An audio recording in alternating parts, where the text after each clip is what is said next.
Tuesday, April 21, 2025, 5:30. Establishment of quorum with all members of council being present. This time I'd like to ask for a moment of reverence for those serving our country at home and abroad to protect our freedoms, and also for all the first responders, medical professionals that are on the front lines of this COVID-19 epidemic. We pray that God keeps them safe.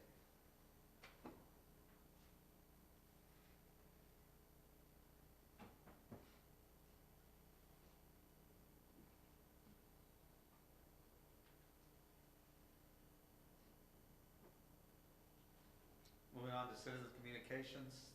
Did we get any questions? No. But I would like to call up the judge to help just give the numbers for today on the COVID-19, since this meeting might take long and we don't want to keep him waiting the whole meeting. I know how much he likes meetings, but I'm sure he has other things to do. So the judge will get up there and do the presentation. Right here? Yeah. Thank you, Mayor. Thank you, members of the council, for the opportunity to address the public. We do appreciate it.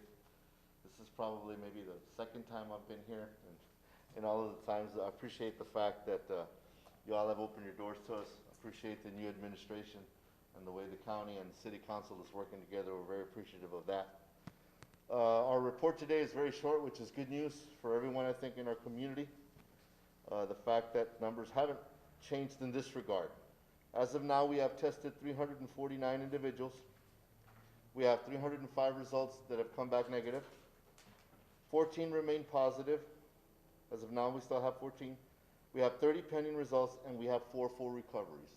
As mentioned yesterday, we need to be cautious the fact that some individuals were retested even after their quarantine period, and they still remain positive. So thanks to the measures that the EOC and our local health authority have taken, along with the council in the county, we have more stringent measures, and people are being tested at the end of their quarantine periods to make sure that they're okay.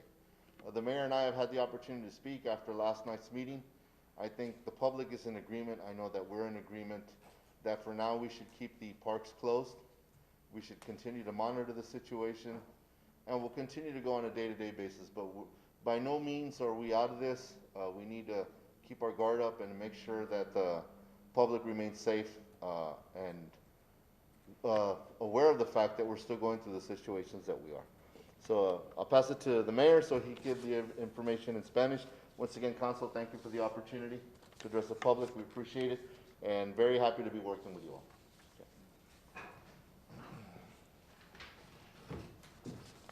Thank you, Judge. Muy buenas tardes a todos ustedes. Nomás para darle los números de hoy, desde las 5 de la tarde hasta ahora hemos dado exámenes a 349 personas. De los 349, 305 han salido negativos. Todavía vamos en 14 que han salido positivos, pero recuerden, 4 de esos 14 ya se recuperaron. Todavía tenemos pendientes 10 que están en cuarentena y están bajo vigilancia del doctor Valdés y el equipo de él que le está ayudando para asesar cómo se van recuperando. Y tenemos entendidos que todos están bien. Esos son los números de hoy y seguimos con las medidas más agresivas de lo que dice el Estado y la CDC para considerar a uno de los pacientes que ha salido positivo para darle de alta, tienen que tomar otro examen y salir negativo. Seguimos con 10 que siguen con el coronavirus y dentro de 7 días los 3 que se fueron, que reexaminaron la semana pasada, se darán otro examen para ver cómo van.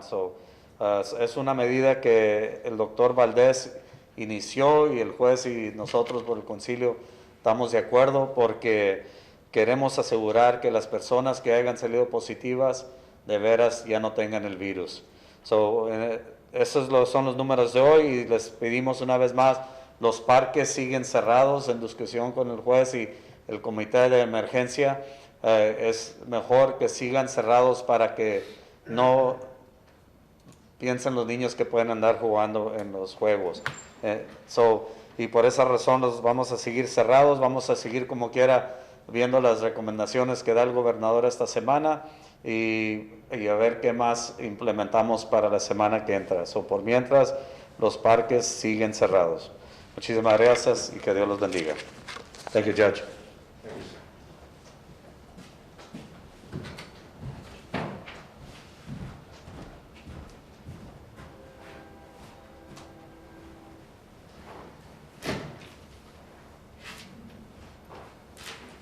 And just, I do want to point out for the public, if they, since we're not allowing people to come into the meetings, if they do wish to participate in citizens' communications, Madam Secretary, they can call, or they can call the number, the City Hall number, 773-1111, or they can send an email to you, irodriguez@eaglepasstx.us. Correct. So that is still a way for the citizens to communicate with us. If they have any concerns on any items on the agenda, that is the process that they can follow at this time. All right, moving on to presentation of proclamation for Fair Housing Month. Where is that, Jess? Is that for Jess? You I can can just read read it from up here. We'll collect it. I can read it from up here. Okay.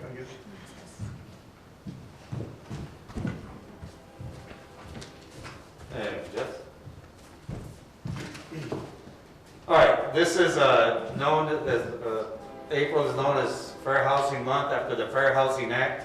And, you know, this was established to be able to provide everybody an opportunity to buy housing wherever, whenever, when they met the criteria.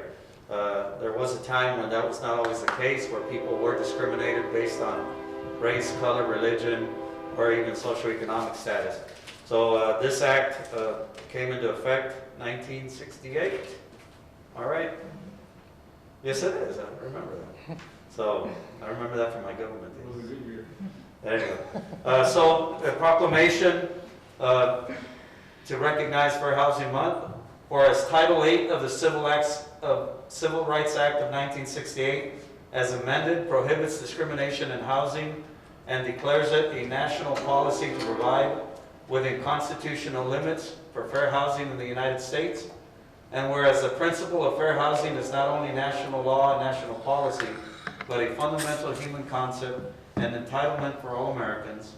And whereas the National Fair Housing Law provides an opportunity for all Americans to recognize that complete success in the goal of equal housing opportunity can only be accomplished with the help and cooperation of all Americans.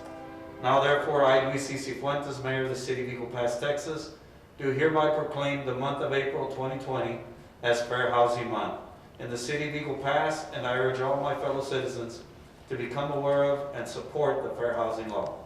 In witness hereof, I hereunto set my hand and cause the seal of the City of Eagle Pass to be affixed this 21st day of April 2020. So, Jesse, I'm sure you'll get this to the planning department, since that's Yes, we will. the department that deals with the housing, the residential, and business and commercial and everything. So Yes. please get this to them at your earliest convenience. Thank you, Mayor. Thank you. All right, moving on to ordinances. Item number 2, consideration and possible approval of an ordinance amending the 2019-2020 budget adopted by ordinance number 2019-15 to adjust citywide revenues and appropriations to fund current year commitments, finding that the meeting at which this ordinance is passed is open to the public as required by law, providing a severability clause, and establishing an effective date. Jesse?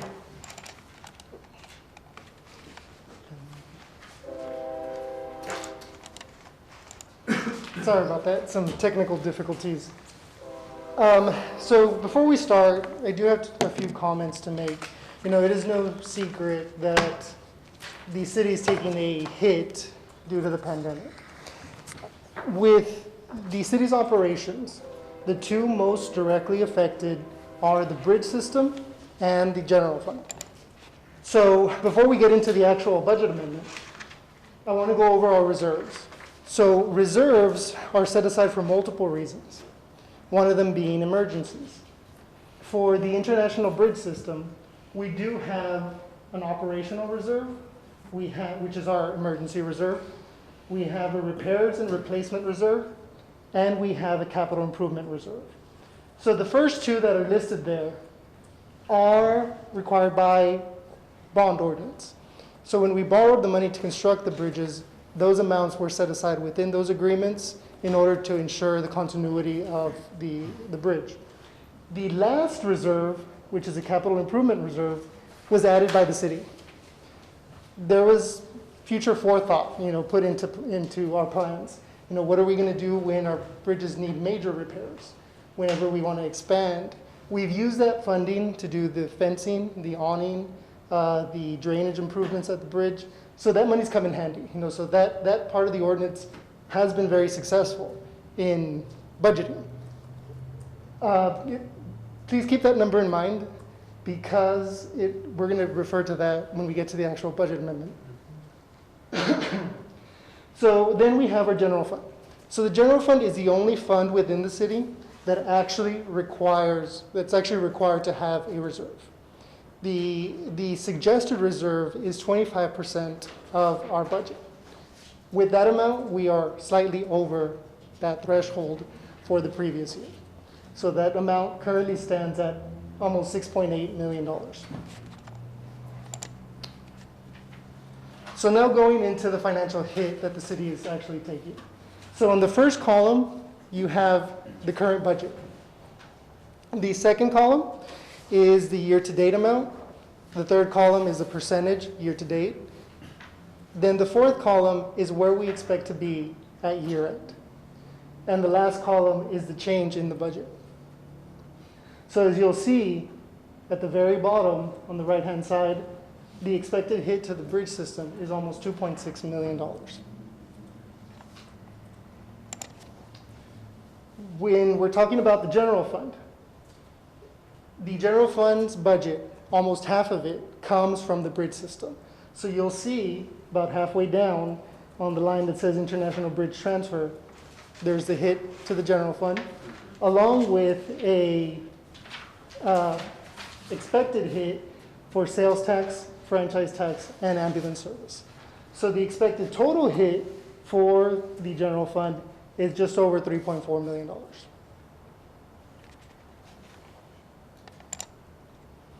This is just a graph to illustrate where we thought we would be and where we expect it to be now under these situations. So the orange line is our budget, where we expect it to be. The blue line is where we now expect to be. So as you'll see, the first several months, we were actually a little bit over our budget expectations, which actually helps us out now when we're having to deal with this. And then you see it bottoming out after March. So that's that difference of $3.4 million. So now we get into the actual budget amendment. So on here, we list the items that we've identified that we can cut without significantly impacting city services. So the first number is a reduction of the transfer to the Bridge Capital Improvement Reserve. So what the ordinance says right now is that every single year, we're going to add $500,000 to that reserve. So what we're proposing is not doing that this year. Because since our revenues are down, we cannot afford to actually set that money aside. The next item is a reduction in the transfer to the public library. As we know, the public library is closed, so there's the decrease in the need for a budget there. So we're suggesting decreasing their budget by $200,000. Jesse, wait. When you say you're suggesting decreasing the budget, you are talking about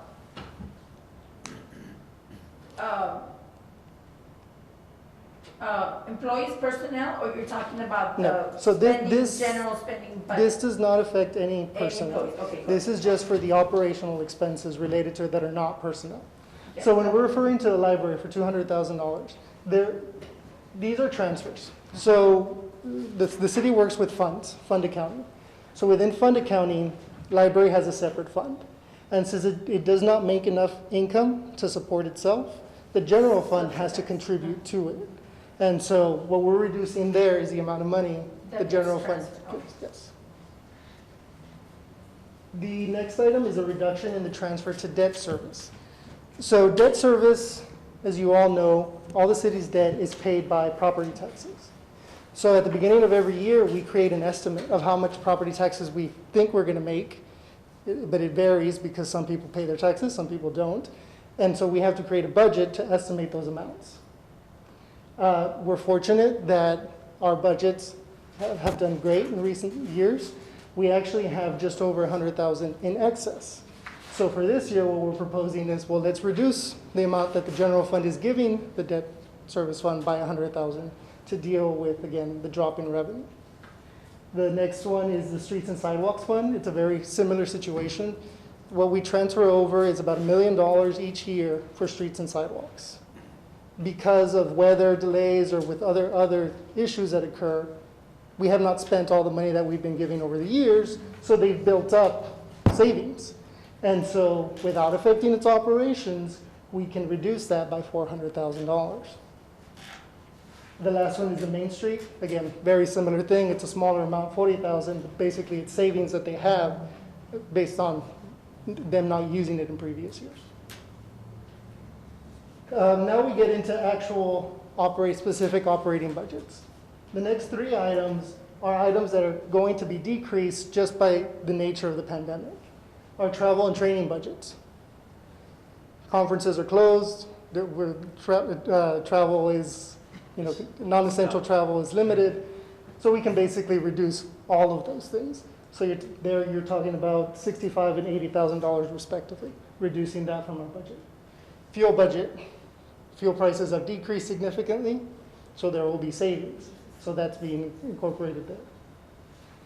Within the fire department and the police department, we do have some capital acquisitions that have not been done yet that we still will be doing. It just will have to wait till another fiscal year. So we're recommending removing the capital equipment with the $40,000 from the fire department and the $30,000 for the police department. Like I said, those are things that were determined that the department needed. However, they have said that they can wait a few more months. With one in particular, the NIBRs with the police department, we're applying for a grant. And it's looking pretty good in getting that grant, so we may not even need to include that next year. The next item is a reduction in IT supplies. With the slowdown in operations within the city, we don't foresee a major need for IT equipment within the next 5 months that are left in the fiscal year. Then the next two are very broad because we do want to give the department some discretion, but we do need them to cut their supplies budgets.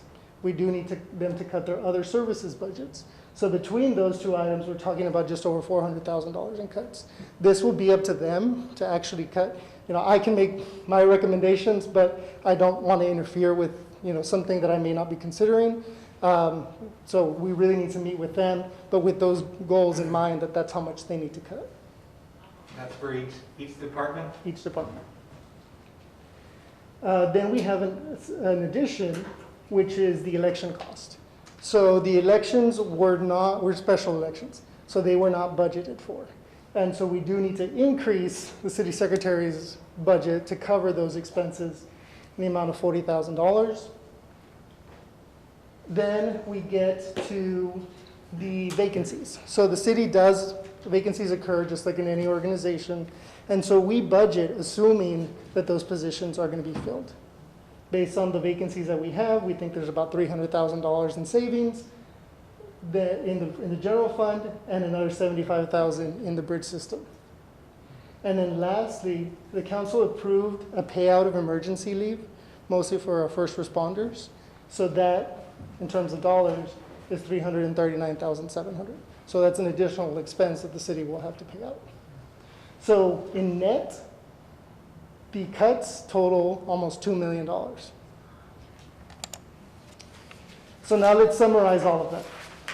So going back, the top part was what was on the first slide when we talked about our reserves.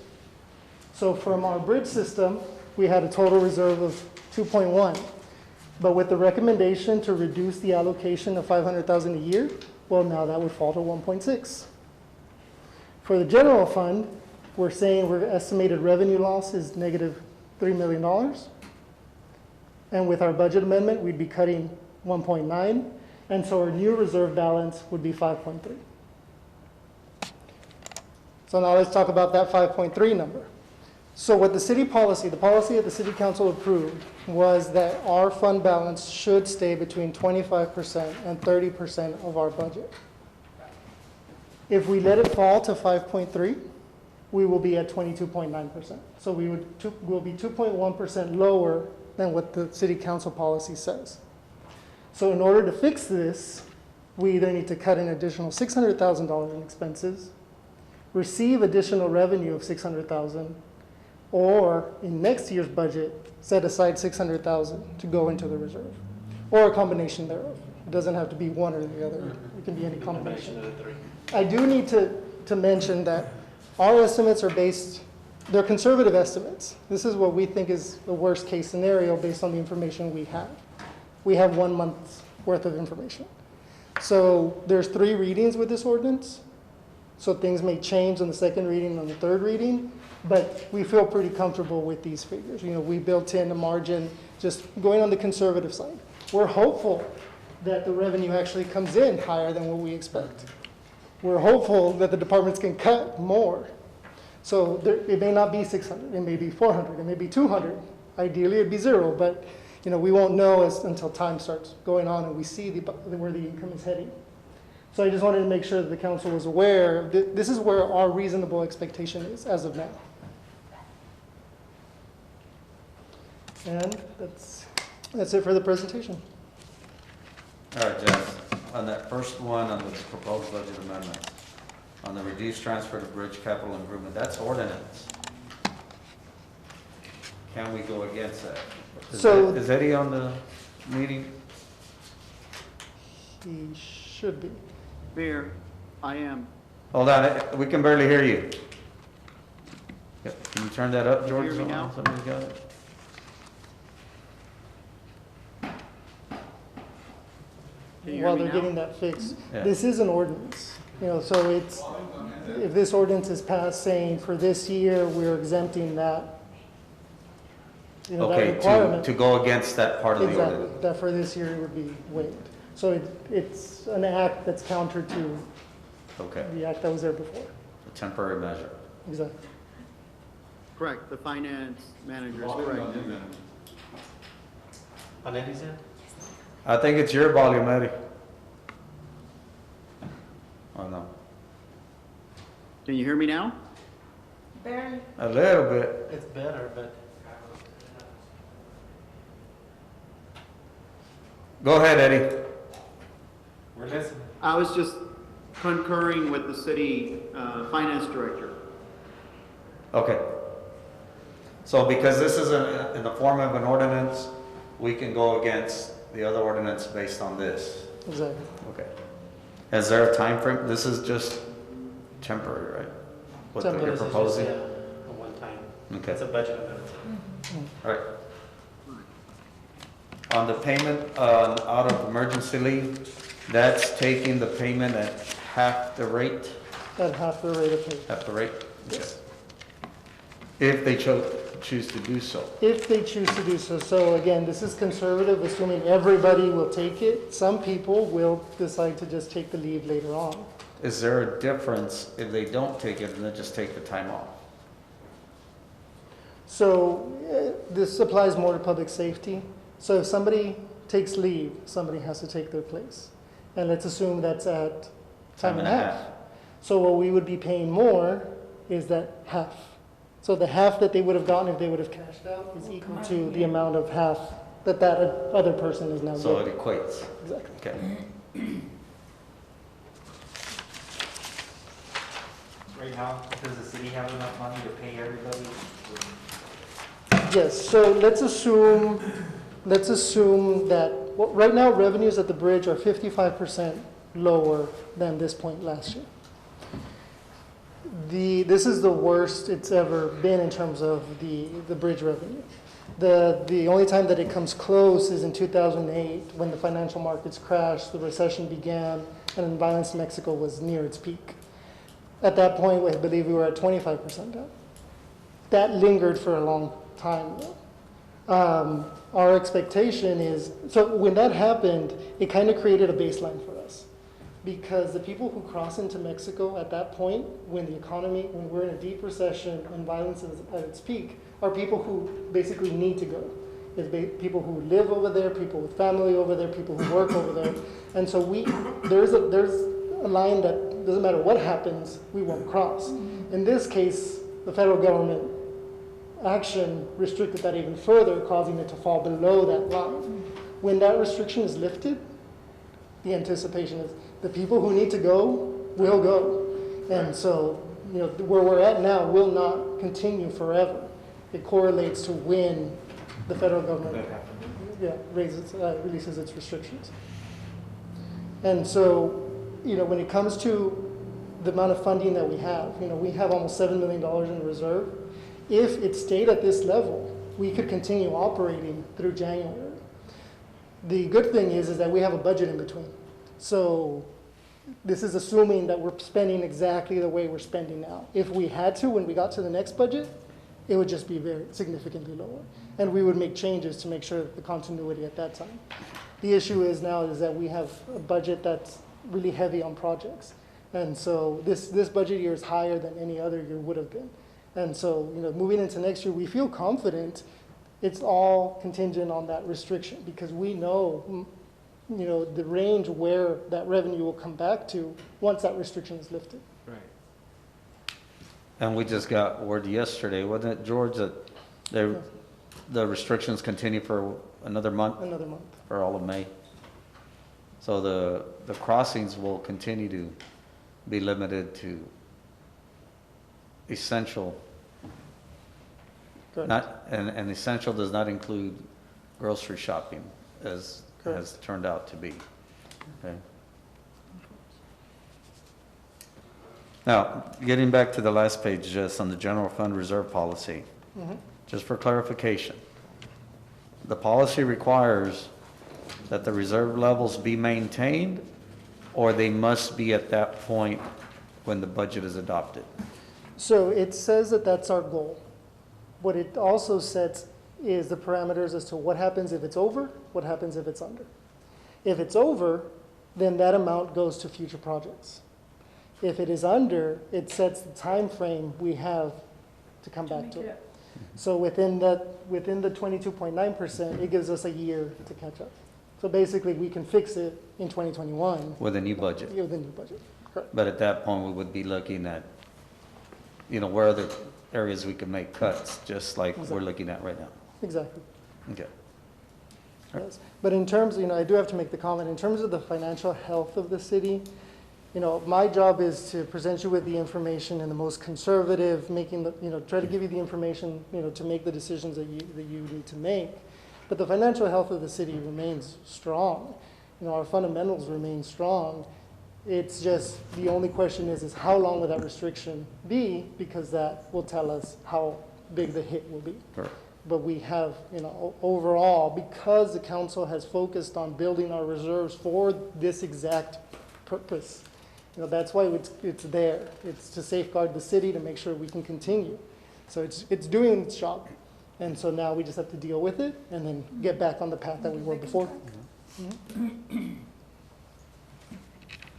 Any other questions for finance? All right, I believe this item pertains also to discussion on executive session with personnel issues. Exactly. So So- that may have an impact on the budget amendment. So the recommendation would be to table. Table it till we come out of executive session. Yes. I'll make a motion to table. Motion to table, item number 2 by Councilman Salinas, second by Mayor Pro Tem Davis. Any further questions for Jesse? Oh, Jess, I do appreciate you putting these numbers. I know it took you a long time. I was asking for them, so thanks for putting them together. And I will tell you, when I came in 2008, we were not this well off on the fund balance. And so the steps that finance, you in the last few years have taken to make sure we keep our general fund balance to where it should be, I thank you for that. And that is why we've been doing it. Okay, so for moments like this, and it's discussion we'll have to have. It's been a team effort, but thank you. Thank you. Mhm. Thank you. Thank you. No further discussion. All those in favor to table, raise your right hand. Unanimous. All right, going on to item number 3, third and final reading of an ordinance amending Appendix A zoning ordinance of the City of Eagle Pass, Texas, to amend sections 5C3, D12, 6C3, D12, 7C3, 7.1C3, and 12C7, regulating the rear yard building setback requirements and establishing a maximum impervious cover percentage for R1 and R2 residential districts, finding that the meeting at which this ordinance is passed is open to the public as required by law, providing a severability clause, and establishing an effective date. What do you got there, Placido? Good evening, Mayor, Council. This is a third reading. There is no new information on this item. I'm not sure if anybody has any new questions for this possible ordinance amendment. So there was no changes from the last reading. Correct. Anybody have any questions? So moved. Motion made by Councilwoman Ramon, Sure. second by Councilman Villalpando. Any other discussion? No. Then all those in favor, please raise your right hand. Unanimous.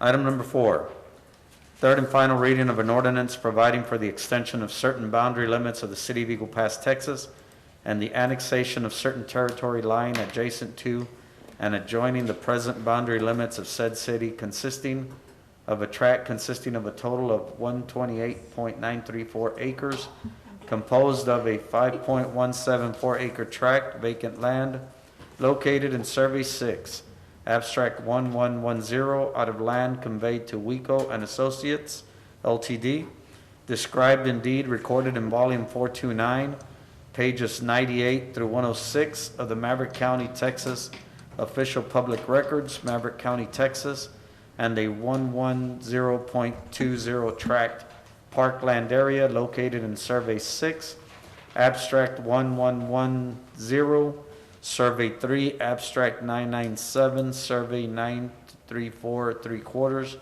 Abstract 1243, Survey 31 1/2, Abstract 1091, Survey 30 1/3, Abstract 1238, and Survey 27, Abstract 840, and a 13.56 acre tract detention pond located in Survey 934 3/4, Abstract 1243, and Survey 31 1/2, Abstract 1091, both described in deed to the City of Eagle Pass, Texas, recorded in Volume 1776, pages 279 to 287 of the Maverick County, Texas Official Public Records, authorizing implementation of the service plan for said territory, assigning thereto permanent zoning district classifications, all as described herein, and providing for an effective date.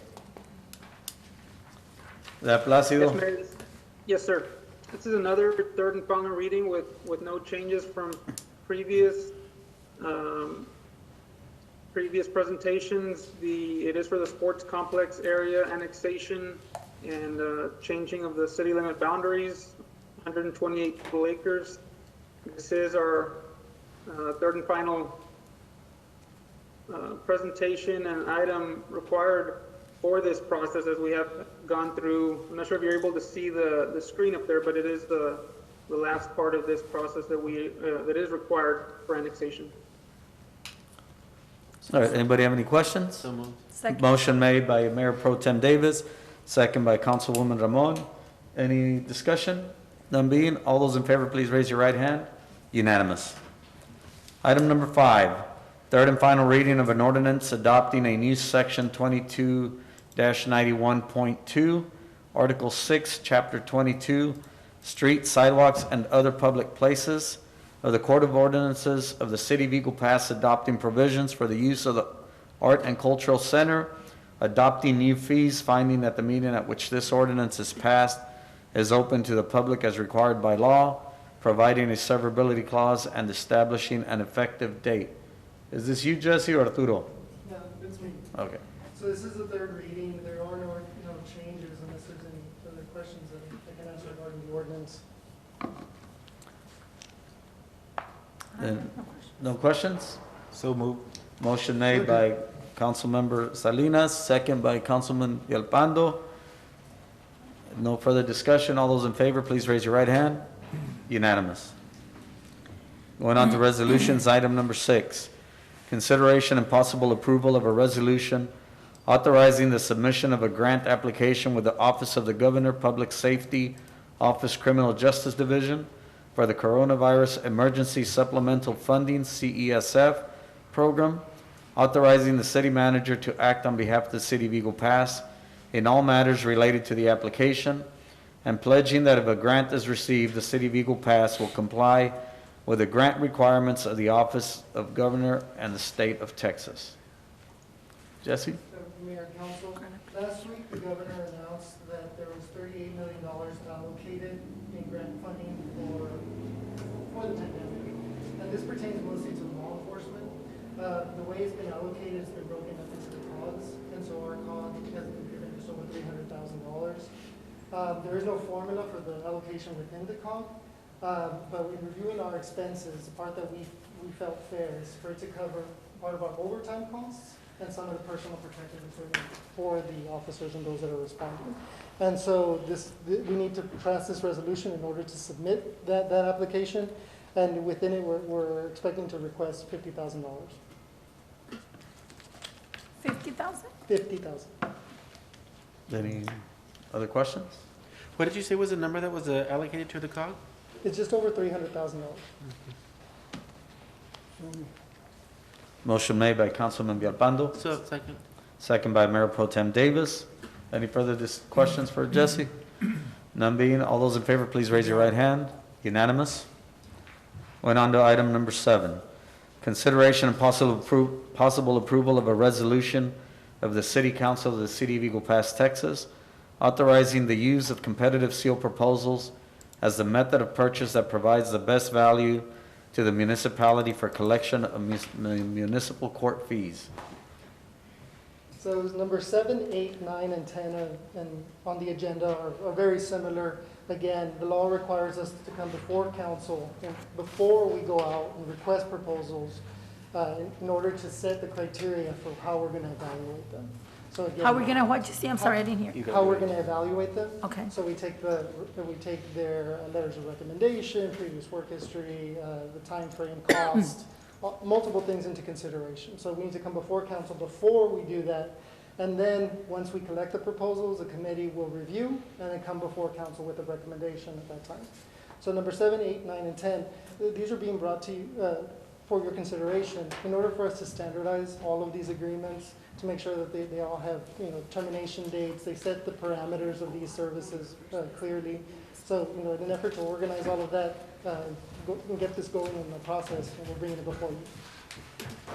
Can you tell us who provides the services of 7, 8, 9, and 10? So right now, the 7 and 8, the collection of municipal court fees and the delinquent tax collection fees, they're 2 separate contracts, but by the same firm, Linebarger. And it's a longer name, but I refer to them as Linebarger. The number 9. 7 and 8, Jesse, you say it's the same firm, and we've been using that same firm for how many years I now? do not know how long. I know that the current agreement is several years old and it has an annual renewal.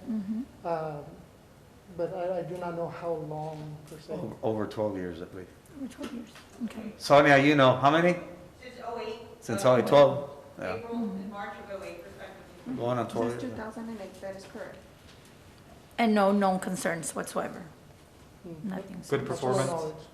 That's to my knowledge. Yes. Good. Okay. Number 9, bond counsel, that's currently provided by Escamilla and Ponick.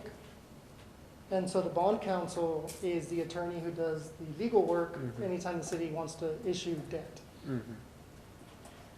And then last is the legal counsel services. And that one also, we've been using for how long? Number 9? I honestly. Even More longer. than 10 Longer? years. Even longer. Yeah, more than 10 years for sure. And same for that, no, Yeah, I have no concerns, okay. Well, we only use them when we go for refinancing. When we go for so- bonds. Right. And so then number 10, legal counsel services, those are the city attorney services. Any concerns with our legal services? Those, those are. Look, I think the reason choice of that- council. This is something that we had already done last year, and for some reason, it was never brought up to us again after evaluations were made and so on. And so, in the discussion that we had with the previous contract we made with the financial advisors, there was concern about the length of the contracts of these services. I mean, we can't say that we're getting the best deal if we're just renewing without even looking at what they're charging us. So for that reason, I said, you know what? If we have to go back, because the other one's expired, will you touch base on that? So, okay, so for the legal counsel services, and this pertains more to number 11, but I'll mention it here, is we did go out for legal counsel services before. However, there's a 60-day window to take action, and unfortunately, due to procedural issues, we did not take action. And so now we need council to reject those, which is going to be the recommendation, so that we can go through the process again. Okay, wait, explain that to me, Jesse. You need council to reject the recommendation that you had made? Because it Because it was is within our Because 60 days. it was with, okay, Yes. okay. Yes. So the provisions. They never brought it before council. And so since it's expired, we cannot use those proposals anymore. And so now we have to go through the process again if council wishes to do that. So I'm sorry, going back to the legal counsel services. I know one of the issues that was brought up is that from finance perspective, we're very black and white. We want to know, is it covered under this? Is it covered under that? How much is it going to cost?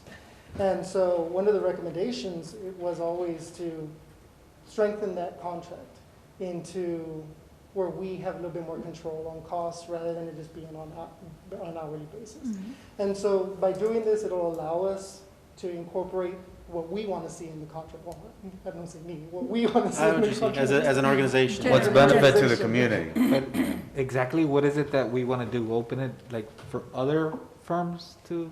Exactly. Anybody can submit, current firm, new firm, submit a proposal with their references, what they offer the city, the experience that they offer, who are the people who are actually going to be assigned, because all these are firms that usually apply. Right. And so the qualifications of those people, because sometimes they'll tell you, okay, these are the qualifications of the people on top, but this is the person we're going to give you. No, we want to know who's going to actually be dealing with our stuff, with our issues. And so it allows us apples to apples comparison because we specify this is exactly what we want to evaluate you on, and we grade them. Okay, on their references, on their education, on previous work history. So all of those are, so we create a matrix and we submit that matrix to council so you can see how we evaluated them.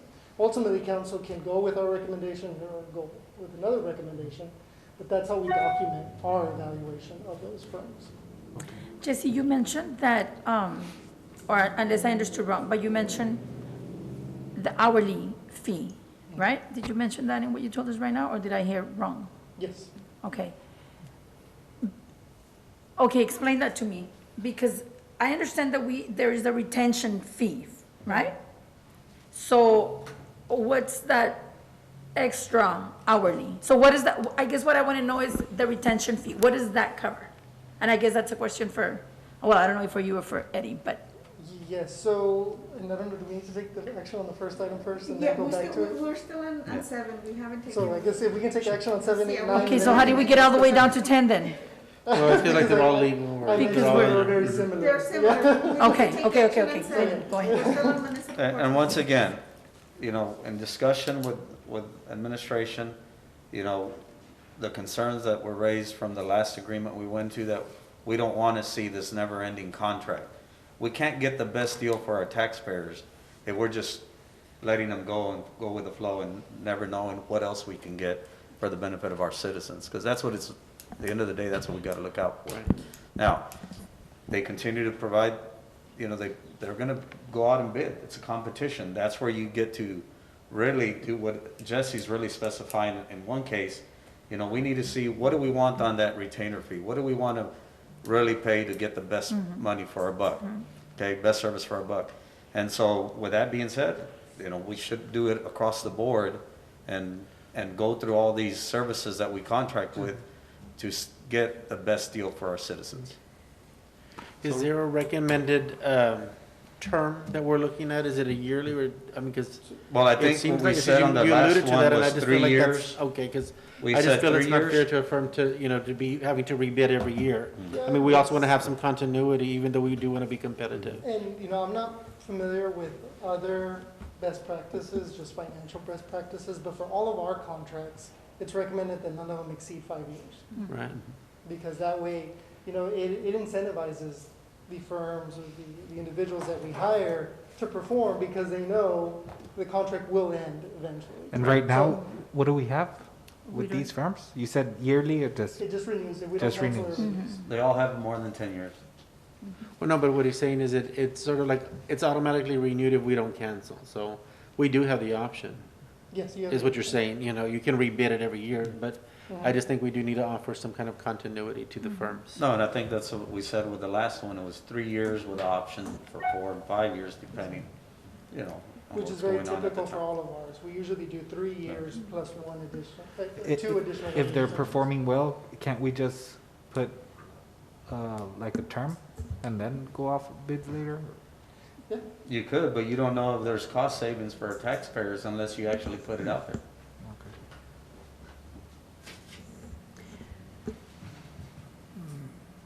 So, Jesse, okay, I just, our legal services, okay? Okay, well, let's save that one for Well, item let's number go, 10. you want to go down? Right now, Item let's number stick 10, we go back 8, to item number 10. We'll just seven. go down in order, let's Okay. just go through Yeah. 7.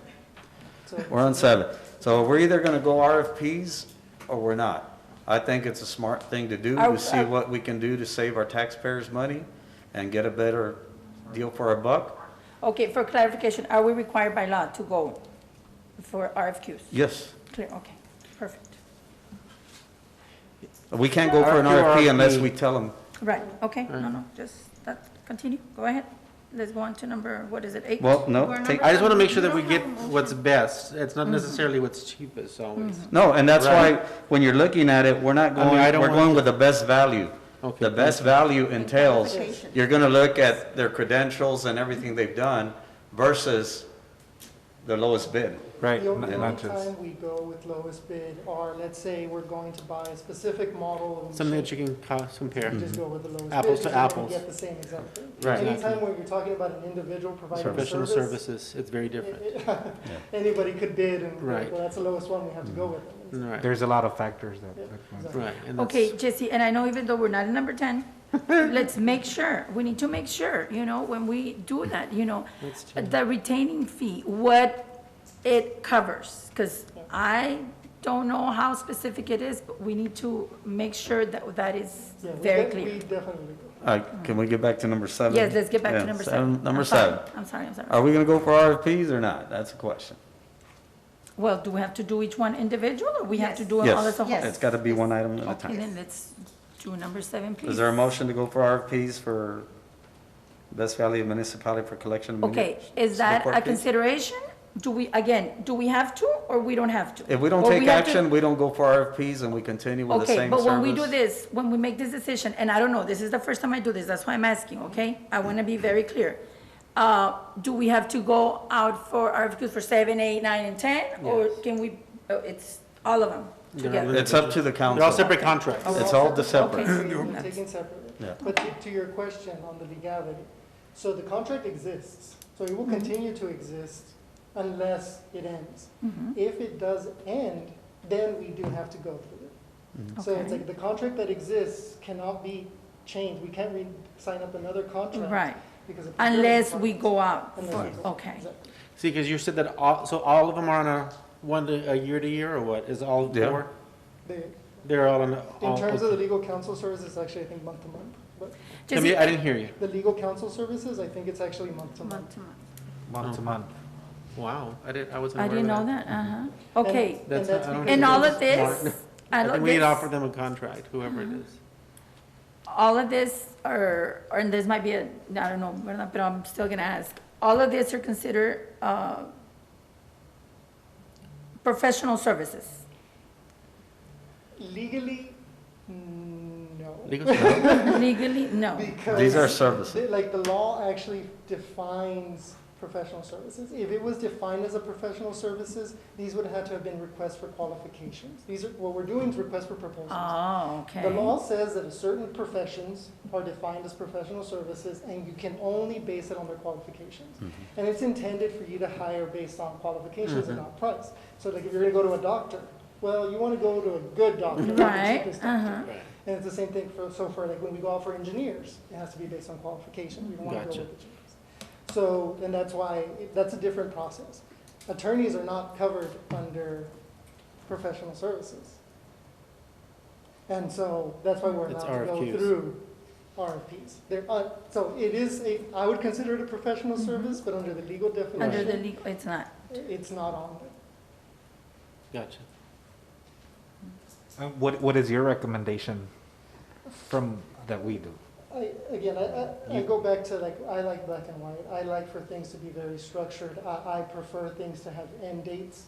That way we have a cycle in of the contracts. We know that the firm is actively, trying to impress us with their work because it's gonna come to an end. And hey, nothing is guaranteed. And so, while legally, we could technically end a contract, because we're a government. I prefer that end, and that's why throughout the years, we've tried to get everything onto those kind of 5-year agreements. There's several, that are not. I can't say that these aren't the only ones. There may be others that I don't recall right now. But that's the whole goal, is that, whatever service it is, it really shouldn't be indefinite. It will have an Yeah. end, and we'll evaluate it at that end. So we can go for a request for proposals, or we can say like these people, hey, we're gonna give you two-year contracts. Well, Just- once they you need to have it throw out bid the out. request for proposals, they get the proposals, they evaluate, they bring it before us, their recommendation. They Based on- choose, and then we negotiate a contract. The only time we don't have to do that is if we don't go out and we just remain as is, right? That's what you said? Mhm.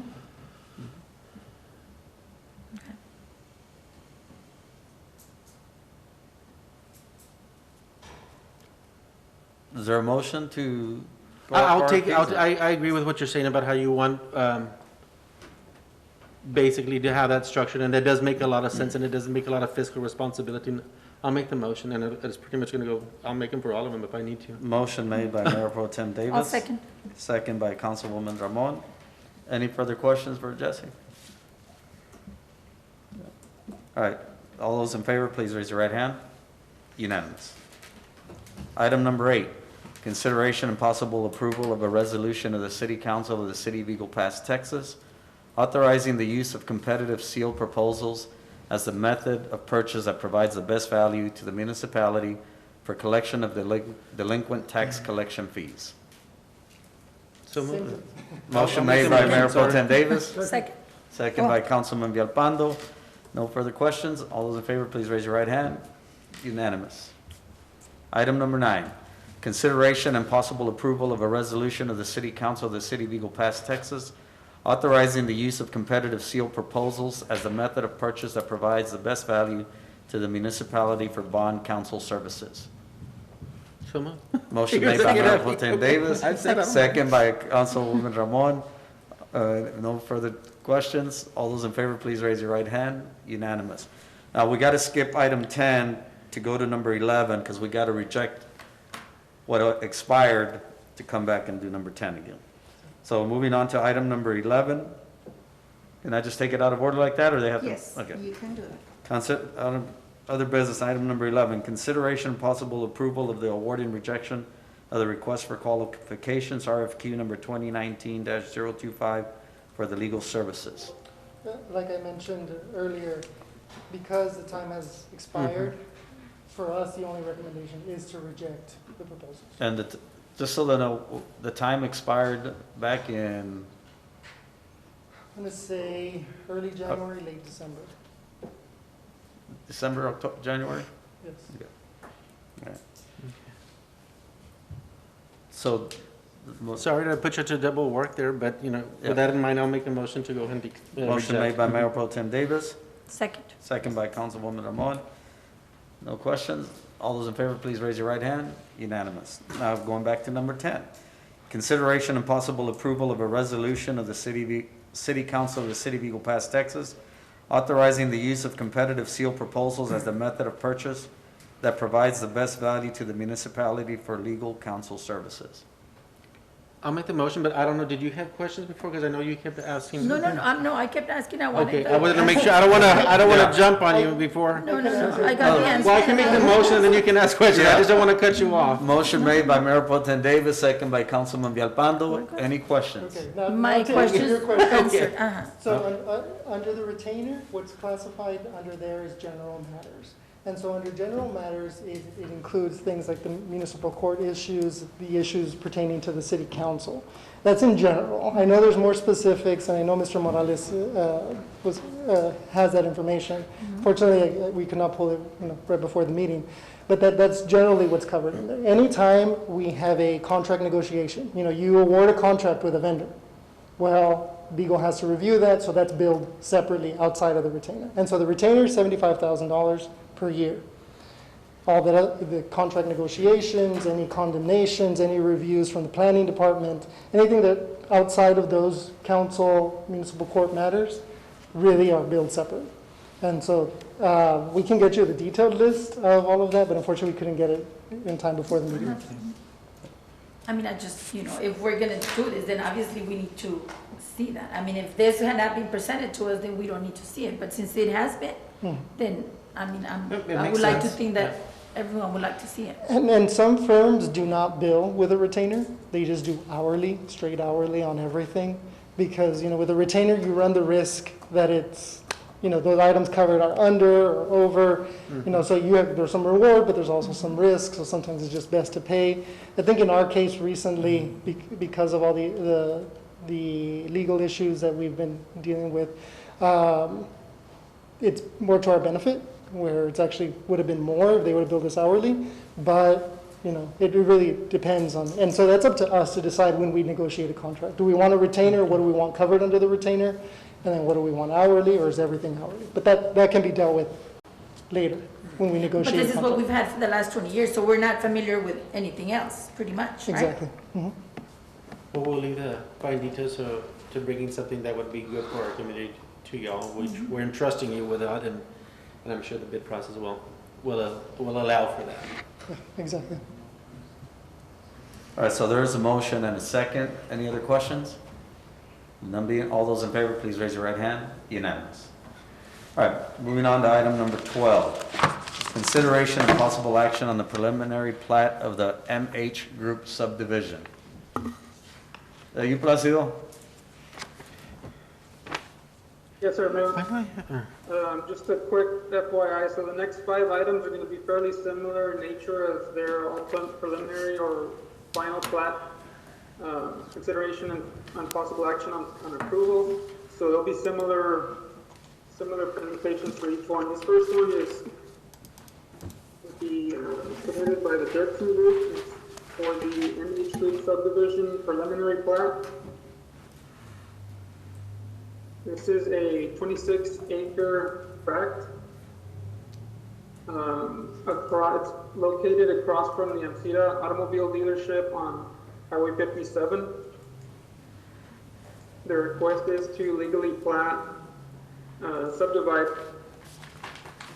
tracts into one industrial lot. It's already an existing industrial lot. They'll be legally platting it. The location, again, as you can see, is inside the city limits with the newly Annexed area. it's within inside of 480 Yeah. On 57. Mm-hmm. on 57. This is a photo of what the building looks like. MH Group is a freight transport company that started out primarily in the Piedras Negras and Eagle Pass area and has expanded to a lot of areas in Mexico as well as a lot of areas in the United States. Here's part of a map provided by their engineers, shows the surroundings. The lot is a triangular, Oh, I see. mostly triangular shape. You can see two structures on there already, two warehouse structures along with many trucks on their lot. Part of what they intend to do is an additional, a third commercial building, approximately 60,000 square feet, which you can see here on this depiction provided by the engineer. And that's pretty much the pertinent information on this one. Are there any questions on this item? Any questions for Lani? Would entertain a motion. So moved. Motion made by Mayor Pro Tem Davis, second by Councilwoman Ramon. Any other questions for Placido? None being, all those in favor, please raise your right hand. Unanimous. Going on to item number 13, consideration and possible action on the final plat of the Fuentes subdivision. This item is for final plat. Out of all these that we'll be presenting, this is the one and only that is for a final plat. It's an existing on Del Rio Boulevard, which is why it's a final plat. It's presented by TEC Services, Paratech. As it's also known, it's at 2260 Del Rio Boulevard, 0.62 acre tract. Again, is being legally platted as it was an existing lot that had just not been platted. And they are requesting variance to plat a property less than 5 acres in size and move directly to final because it is an existing lot with existing utilities. So it is allowable to go to directly to final plat approval. The location, as you can see on this map, is on Del Rio Boulevard, getting near, it's about 3 or 4 lots away from Veterans Boulevard. It's currently a vacant lot. This process is simply just to plat the property, but there is future plans by the owner to construct an apartment unit of up to 8 units. Was there a car wash there before? That's where the car That's where wash the car was. Right. was, right? That's what I was gonna ask. Okay. Yes, it's my understanding that's what that was there some years ago. It has been vacant for a while now. It is a B3 zoned property, so their proposed use of apartments would be suitable for that.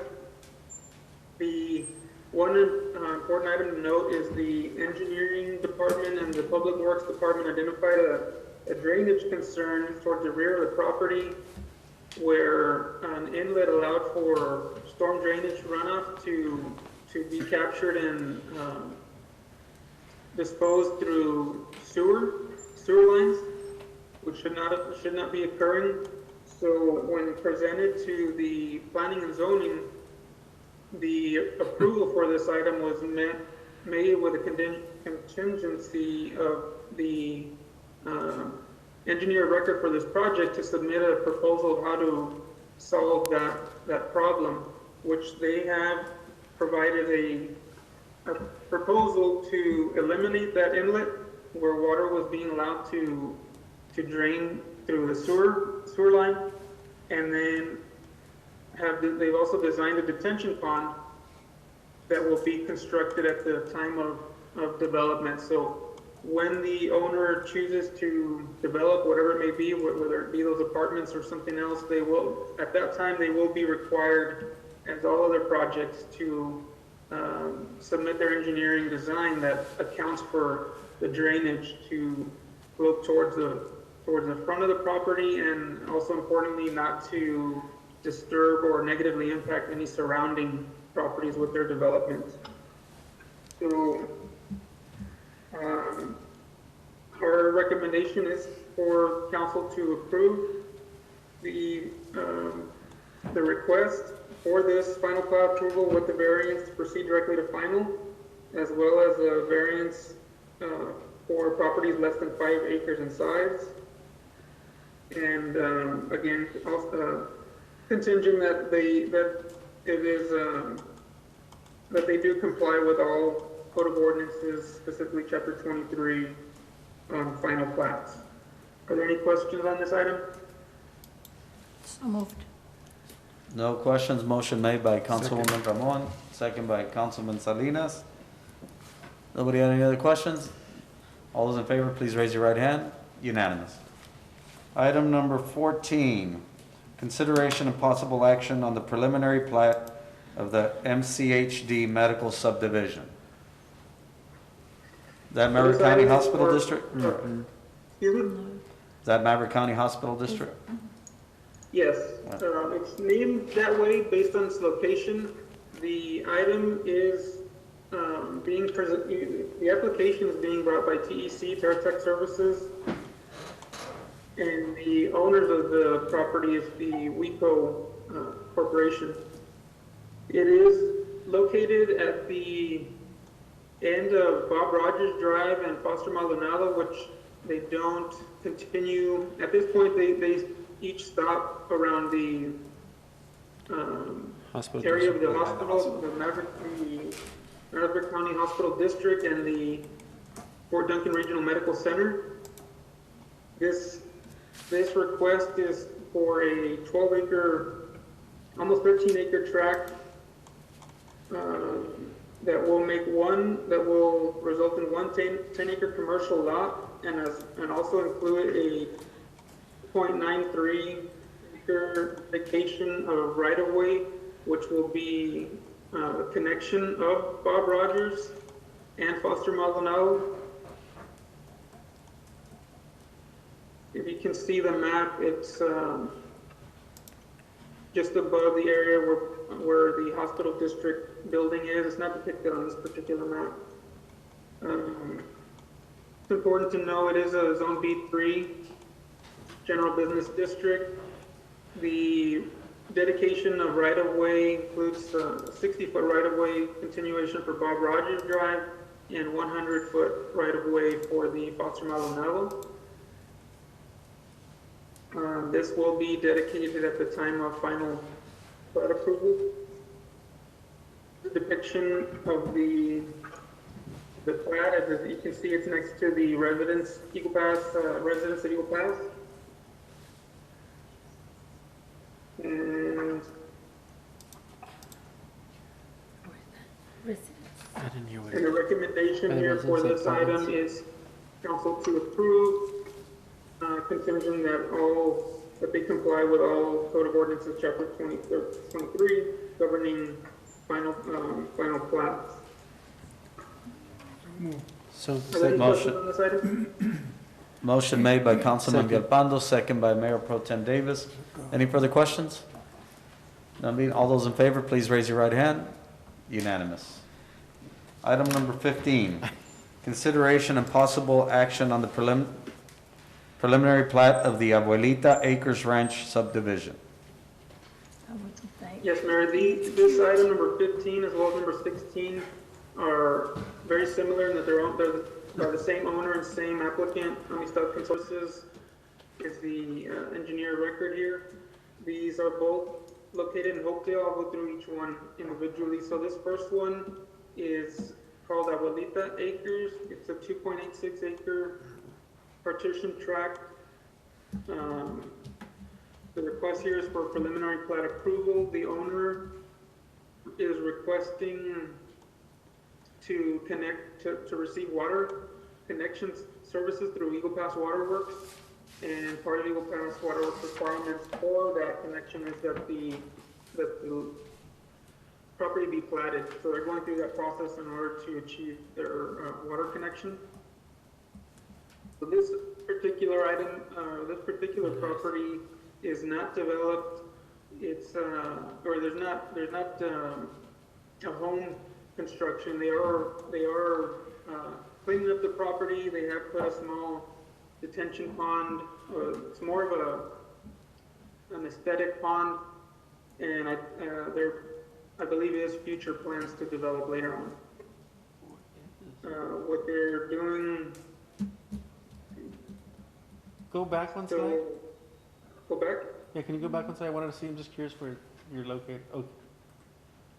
Okay. So where you would access this property is from the more northerly entrance Yeah, to it's by Oakdale, Hopedale, okay, pretty close to the Elm Creek area.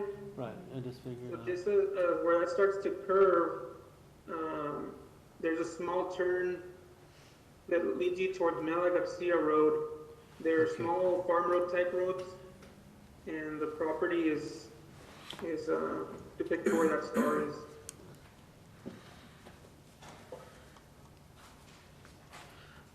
So the recommendation is to approve their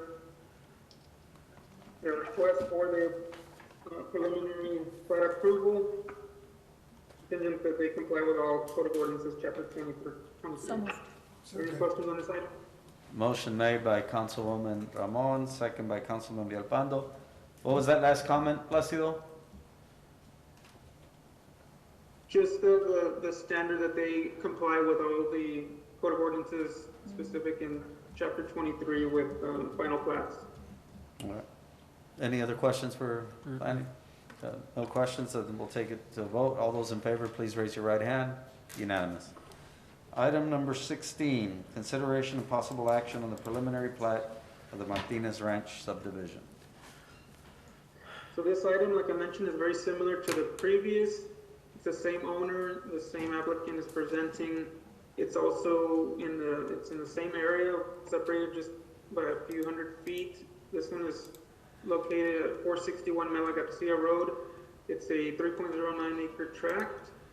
The difference, this one is a developed property with an existing home that the owner has lived in many years. They are legally platting in order to go through the process to get the water connection through Eagle Pass Waterworks. They currently have been utilizing a water well. So you can see the location is just beside. The other one was right around this area. I'm not sure if you can see my mouse, but so we're talking just they're not connected or adjacent, but they are very near each other on Malagarcia Road. Here's a plat map. And again, with this one, the recommendation is the same, to approve contingent they comply with chapter 23 of the Code of Ordinances. Are there any questions on this item? No, so moved. Second. No questions, Paisos. Motion made by Mayor Pro Tem Davis, second by Councilman Ramon. No other questions? Then I'll take it to a vote. All those in favor, please raise your right hand. Unanimous. Moving on to item number 17.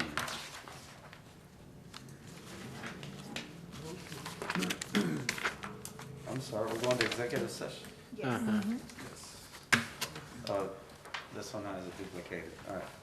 Going on to executive session, item number 17.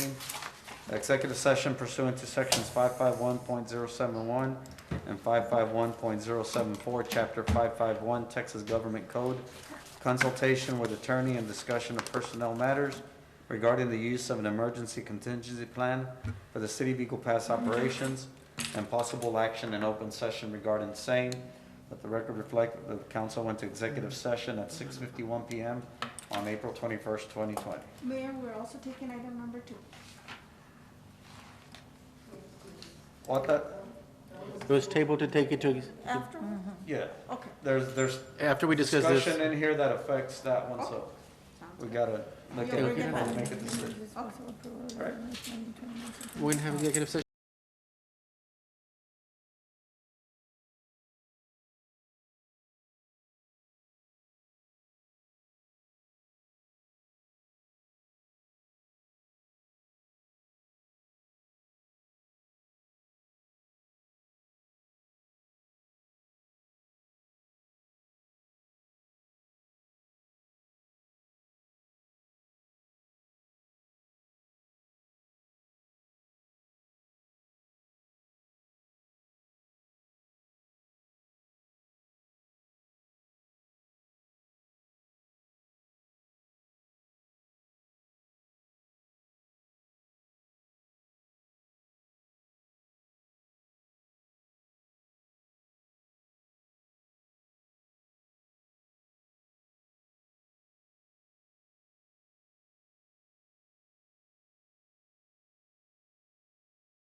The council came out of executive session at 8:23 PM on April 21st, 2020.